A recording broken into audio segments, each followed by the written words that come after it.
Assalamualaikum. Di video kali ini kita akan belajar tentang pengolahan data. Masih ingatkah kalian dengan ciri-ciri teman kalian? Coba kalian catat ciri-ciri teman kalian. Misalnya bisa dari hobinya ataupun yang lain. Jika sudah terkumpul, data tersebut bisa kita sajikan dalam bentuk tabel dan diagram. Yang pertama, penyajian data dalam bentuk tabel. Ada pengukuran berat badan siswa di kelas 5. Kita dapat memperoleh hasilnya seperti berikut. Data yang sudah terkumpul ini kemudian dapat kita sajikan ke dalam bentuk tabel. Seperti contoh berikut, berat badan dalam satuan kilogram, turus, dan frekuensi.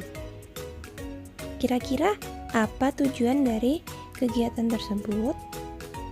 Iya, untuk menentukan banyak data yang sama.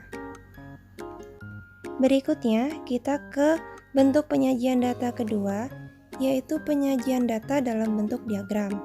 Diagram yang akan kita bahas ada 4, diagram gambar, diagram batang, diagram garis, dan diagram lingkaran.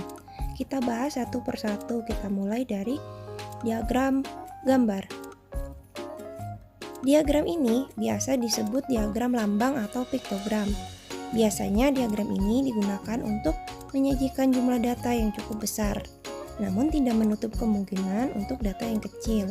Contoh, jajanan yang paling sering dibeli siswa. Ada es sirup, batagor, kue pancong, cilok, siomay. Masing-masing disajikan dalam bentuk gambar. Informasi apa yang dapat kita peroleh?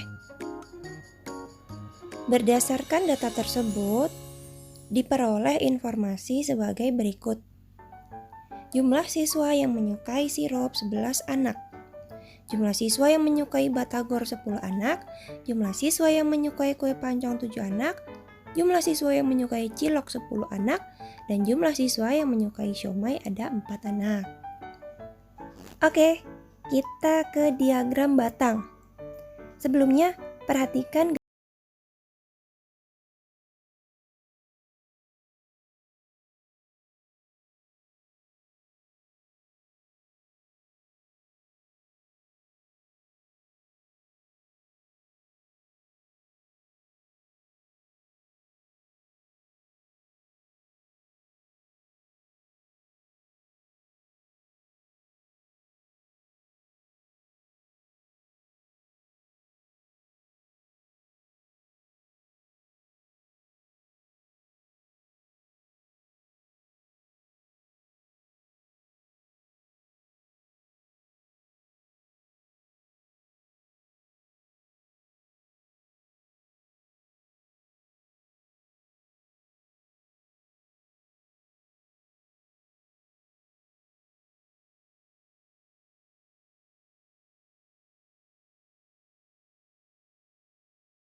ke data terakhir dan sungguhnya 5 sampai ke data yang terakhir.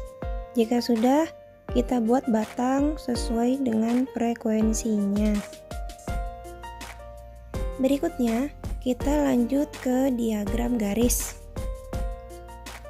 Apa itu diagram garis? Diagram garis merupakan diagram yang digunakan terutama untuk mewakili data yang diambil secara berkala dari waktu ke waktu dalam kurun waktu tertentu. Secara umum, diagram garis sering digunakan untuk melihat perubahan atau pertumbuhan sesuatu secara berkelanjutan. Kita ambil contoh bayi dari usia 0 sampai dengan 6 bulan. Dari data tersebut, kita peroleh sumbu mendatar atau sumbu X menunjukkan jenis kategori. Sedangkan sumbu tegak atau Y itu menunjukkan frekuensi. Bayi usia 0 sampai dengan 6 bulan itu mengalami pertumbuhan yang cukup signifikan atau pesat. Biasanya tercatat dalam buku KMS atau Kartu Menuju Sehat. Selanjutnya kita ke diagram lingkaran. Mungkin di antara kalian ada yang sudah tahu apa itu diagram lingkaran. Sama seperti diagram-diagram yang lain, diagram lingkaran ini menyajikan data dalam bentuk lingkaran. Untuk lebih jelasnya, diagram lingkaran adalah sebuah diagram yang berfungsi untuk menampilkan hasil data atau hasil angka yang digambarkan ke dalam bentuk lingkaran. Coba kalian perhatikan data berikut ini.